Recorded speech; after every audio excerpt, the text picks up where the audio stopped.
Mga pangga, sa araw na to, magluluto naman tayo ng tinulang isda. Yes, oo, tinulang isda. Tama, yung naririnig yung tinulang isda ang ating lulutuin ngayong araw na ito.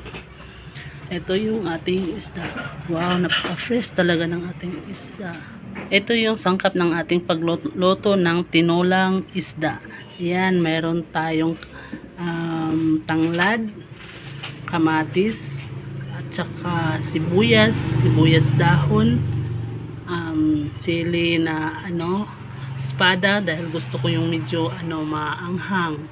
Tapos meron tayong luya, meron tayong kalamunggay dahon o moringa. Ayan, umpisahan na natin yung pagluluto natin ng ating tinulang isda. Ito yung mga sangkap na ating tinulang isda: sibuyas, kamatis, atchal, luya, at saka yung sili espada dahil gusto ko medyo maanghang yung ating tinula. Ilagay natin dito, pagsama-samahin natin. Ilagay din natin yung ating tanglad o lemongrass. Ayan, masarap talaga tong ating tinula dahil sa lamas lang ang ating mga sangkap ay ang dami-dami talaga. Siya ay ating takipan at antayin kumulo. Ayan.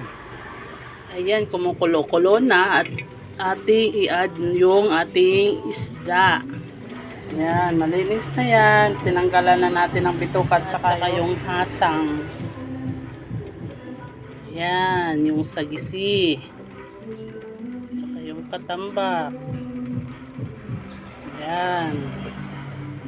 Siya ay ating takipan at antayin kumulo muli.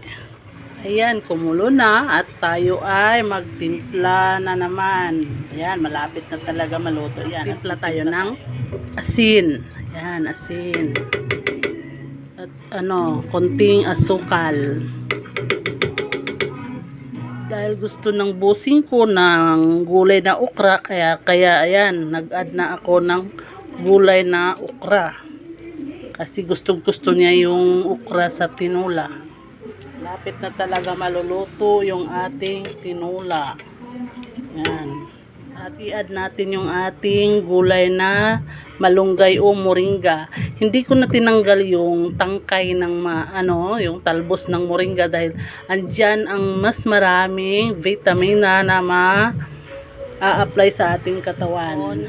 Yung nanay ko pag nagtula talaga hindi tinatanggal yung tangkay ng talbos ng nandyan daw nakakapit yung mas maraming vitamina na ma-apply sa ating katawan, lalo na yung mga kababaihan na nanganganak. Yan, ito yung mas masarap na ulam para sa nanganganak na mga kababaihan. Yung ating panghuli, yung sibuyas dahon, the last but not least, yun ang nagdadala ng pangpasarap talaga ng ating tinula, yung ating pang-topping. At dito nagtatapos yung ating luto na tinula. Sana kung gusto nyo nang magluto muli ako, ay agad naman request nyo at aking igagrant sa inyo. Good luck and God bless you to all of you.